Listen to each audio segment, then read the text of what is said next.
राजस्थान के सभी सरकारी संस्थानों में अब वंदे मातरम अनिवार्य होगा। ये कहना है प्रदेश के शिक्षा मंत्री एवं ग्रामीण पंचायती राज मंत्री मदन दिलावर का। मदन दिलावर अपने अलग तरह के तेवर के लिए जाने जाते हैं, सरकार में अलग तरह के फैसलों के लिए जाने जाते हैं और ख़ासतौर पर संघ पृष्ठभूमि से आए हुए नेता के रूप में उनकी एक पहचान है।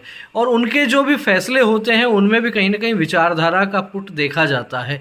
इसी तरीके का ये फैसला माना जा रहा है। उन्होंने कहा है कि सभी सरकारी संस्थानों में, चाहे स्कूल हो, कॉलेज हो या फिर हो मदरसे पर खास तौर पर आपका ध्यान जो है निश्चित रूप से जा रहा होगा, क्योंकि कई बार ये देखने को मिलता है कि वंदे मातरम के विरोध की जो कुछ बातें आती हैं वो किसी एक समुदाय की ओर से आती हैं, और यदि उस समुदाय की तरफ से यदि ये विरोध की बातें कभी कभार आती हैं तो फिर मदरसों का नाम इस बात में निश्चित रूप से गहराई से देखा जा सकता है। शिक्षा मंत्री मदन दिलावर ने स्पष्ट कर दिया है कि मदरसे भी यदि सरकारी संस्थानों के अंतर्गत आते हैं तो उनमें भी वंदे मातरम अनिवार्य रूप से गाया जाएगा।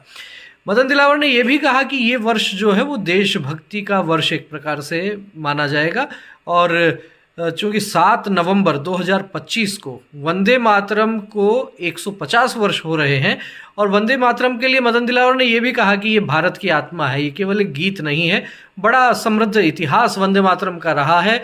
स्वतंत्रता संग्राम था, उसमें भी देशभक्त क्रांतिकारी स्वतंत्रता सेनानी वंदे मातरम का उद्घोष करते थे, और पूरे राष्ट्र को एकजुट बनाने का काम उस दौर में यदि कोई गीत करता था उसका नाम वंदे मातरम होता है। बहुत से कवियों ने भी वंदे मातरम पर अपनी लेखनी चलाई है। कुछ राजनीतिक लोगों ने इसका अलग तरीके से विरोध करने का प्रयास किया, तो कवियों ने पुरजोर तरीके से अपना पक्ष रखा, देशभक्ति का पक्ष रखा, और इसी प्रकार की बात अब सरकार के इस फैसले में भी देखने को मिल रही है। लेकिन क्या मदन दिलावर का ये जो बयान है, ये जो फैसला है कि स्कूल, कॉलेज और मदरसों में भी वंदे मातरम अनिवार्य होगा, तो क्या राजस्थान की राजनीति में इससे कुछ करंट आने वाला है? क्या कुछ लोग इसके विरोध में आएंगे? कांग्रेस क्या इस निर्णय का स्वागत करेगी या फिर वो आएगी इसके विरोध में? आने वाला समय बताएगा। वैसे मदन दिलावर ने अपना काम बखूबी कर दिया है ये निर्णय देकर। अब आने वाला समय बताएगा कि राजस्थान की राजनीति में क्या वंदे मातरम के कारण कुछ उठापटक होने वाली है। देखते जाइए। आपका क्या कहना है मदन दिलावर के इस निर्णय पर, वंदे मातरम अनिवार्य किए जाने पर? कमेंट करके अवश्य अवगत करवाएं। वीडियो अच्छा लगा हो तो लाइक करें, अधिक से अधिक लोगों तक शेयर करें।